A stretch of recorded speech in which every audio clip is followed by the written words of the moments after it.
Welcome to Startup Hack. Today we're taking a sharp look at some recent comments made by Kamala Harris about corporate taxes and comparing them with the timeless wisdom from Ronald Reagan. This was wisdom that he gave us over 50 years ago and has been proven over and over again. Let's jump in because Reagan makes this crystal clear decades ago. When government raised taxes, we all pay, and sometimes we pay a lot more than we realize. Let's dive in today.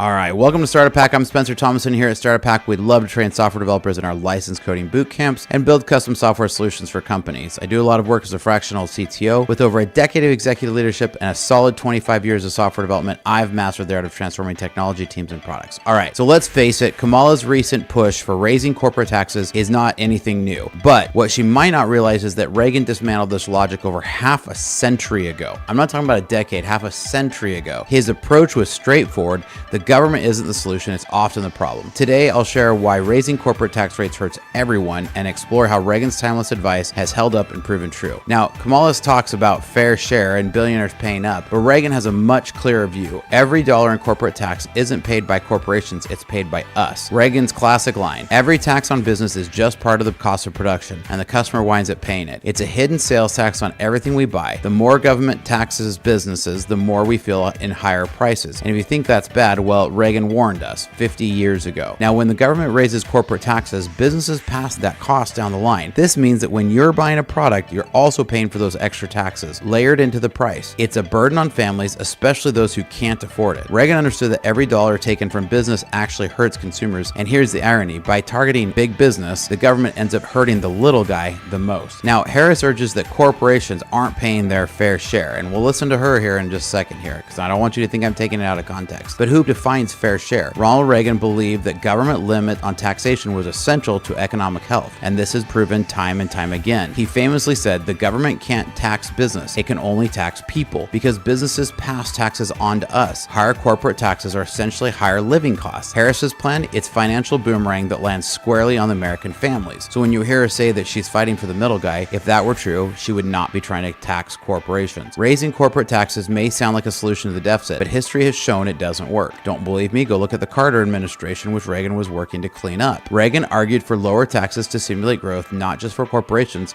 but for the economy as a whole. The truth is, a strong economy with reasonable tax rates yields more government revenue than sky-high taxes ever could. Reagan said it best, balancing the budget is like protecting your virtue. You have to learn to say no. Reagan was classic at some of this. Now, if your company has systems that aren't connected, let us help you out, because here at Startup Hack, our specialty is connecting systems to help your company work like a well-oiled machine. So check out startuphack.com/Spencer and we can help you out. Now, Reagan's policies reduced the size of government in California, balancing the state's budget while lowering taxes. His success wasn't just luck, it was proof that smaller government works. He believes in creating an environment where people keep more of their earnings, which spurs economic growth. The takeaway, sometimes the best thing the government can do is step back and let free market capitalism do its thing. So economic common sense, Reagan has proven success here. Now, when corporate taxes go up, it's not just the prices that go up, it's jobs that go down. Higher taxes lead companies to cut costs, often cutting jobs or reducing hiring. Reagan noted that, quote, every tax increase on business eventually hits American workers. In a world where businesses can easily relocate, higher taxes pushes companies out, leaving fewer opportunities here at home. Less investment in the US won't hurt workers, and it's something that Harris is totally overlooking here. Now, in Reagan's time, high taxes were crippling American business. He came onto the scene post-Carter. By lowering them, he revitalized the economy, leading to an economic boom. The Reagan years saw incredible growth, proof that tax cuts work. Harris wants to raise taxes on corporations,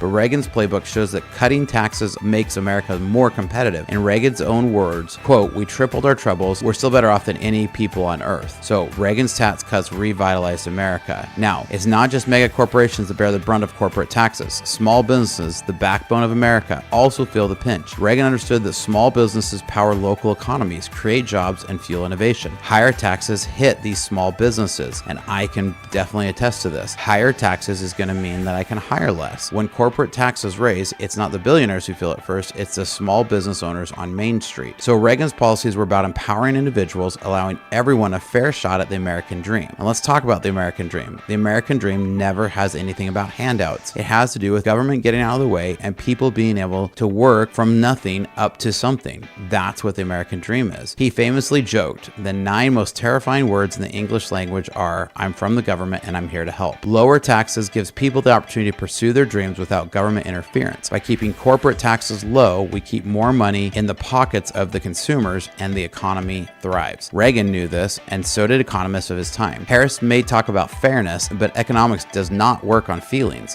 When the government interferes too much, we all lose. Reagan's advice to limit government involvement holds true even today, 50 years later. These are basic economic principles. Reagan was right to trust the free market. It has a way of solving problems without government meddling. Harris's solution: more government, more taxes. But as Reagan said, government isn't the solution, it's the problem. We don't need new taxes. We need more freedom for businesses and individuals. Less government, more opportunity. That's what keeps America strong. Now, what are your thoughts? I love having a great, healthy discussion, and obviously this time of year, we need to all make sure we can disagree without being disagreeable. I love having a great discussion, so make sure to leave a comment down below, and make sure to like and subscribe, because here at Startup Hack, we love to train software developers in our licensed coding boot camps and to build custom software solutions. So reach out, because we'd like to help. Check out startuphack.com/Spencer today, and we will catch you guys next time.